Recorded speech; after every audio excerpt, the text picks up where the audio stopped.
paycheck was refined by the short tour. We were ready for our first big industry showcase, which was happening out in Los Angeles. Neil flew us out west to a bunch of stars, and for a little while we soaked up California. It was a new experience, and it was ours. All the girls were there. We had the sun. But it was always nice to showcase. The showcase would happen on the Century Plaza Hotel. Neil had packed the place with record executives and businessmen. They weren't sure what to expect, but it's fair to say they weren't expecting Kiss.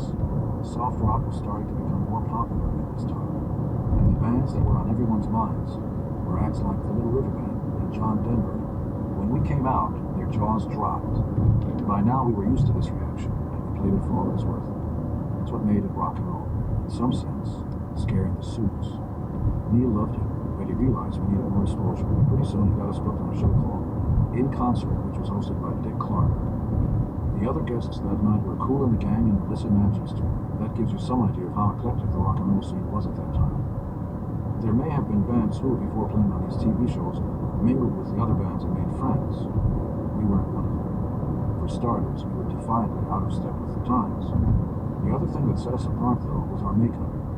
We had to apply it ourselves, and it took a few hours, so the ritual of getting ready for the show actually prevented us from having much contact with the other bands.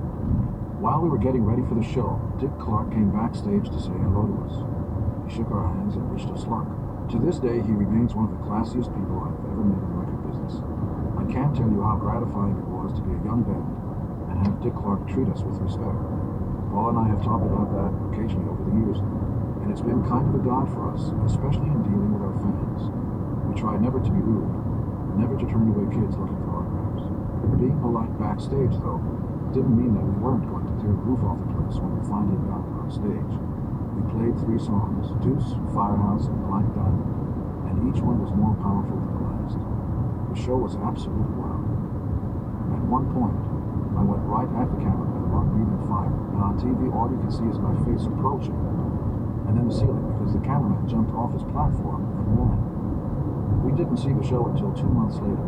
By that time, we were back on tour in Asbury Park, New Jersey. After the show, we got back to the hotel to change before heading out for the night.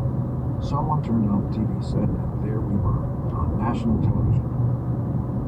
That whole first tour was a blur. We were making $75 a week, which was nothing, although it seemed like all the money in the world, since we were making and playing music. We opened for many bands, for Savoy Brown and Manfred Mann, Foghat and Golden Earring, and we founded a proud tradition of being thrown off of tours. In part, this was because we would leave the stage a terrible mess when we were through with it. There would be fake blood all over, and parts of the set would be singed. Once while opening for Black Oak, Arkansas, I accidentally set a corner of their curtain on fire. Bands really wanted us off the tour, though, because they couldn't follow us. In theory, we were the opening act, they were the headliners. But when we were finished with the crowd, they would have a stunned, uncertain look in their eyes. There was no way to go on after us. We felt triumphant on tour, like we were on our way to the top, but we didn't forget the people who helped us, particularly our road crew. One guy named Paul Chavarria, my bass roadie, was a little tiny guy, no more than 5'5", but he could be an attack dog. Once Paul Stanley was trying to get into the arena, and a security guard wasn't letting him by, and Paul Chavarria just lit into this guard like nothing we've ever seen. Then there was Junior Smalling, a big black guy who worked as our road manager. A guy named Moose loaded Ace's guitar, and another guy, one of our drivers, lost his life years later when he swerved to avoid a family on the bridge.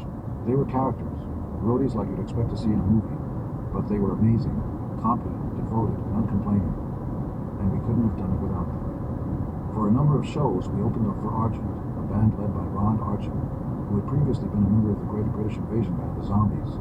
Argent had charted with at least one huge hit, Hold Your Head Up, and the band had a number of albums under their belt. We were novices compared to them, and as the junior band, we had to follow lots of arbitrary rules, one of which was the no encore rule. According to Argent, we could go out there and play only 8 songs, and then we had to close up shop. The only problem was that the audience wanted us for longer than that. Argent fixed that by shutting off our power after 8 songs. We'd be playing our hearts out, and the crowd would be screaming along, and then suddenly the lights would go dead. It would be demoralizing. During one show, our set went well as usual, and the audience was in a frenzy. We got to the end of our 8th song, and they were screaming as loud as they could, and we all braced for the lights to go dead. But they didn't. They stayed on.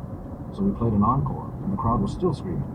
At that point, we didn't really have any more songs, so we actually went back and replayed some of the songs from earlier in the set. Finally, after the third or fourth encore, we came off, drenched in sweat, completely confused about our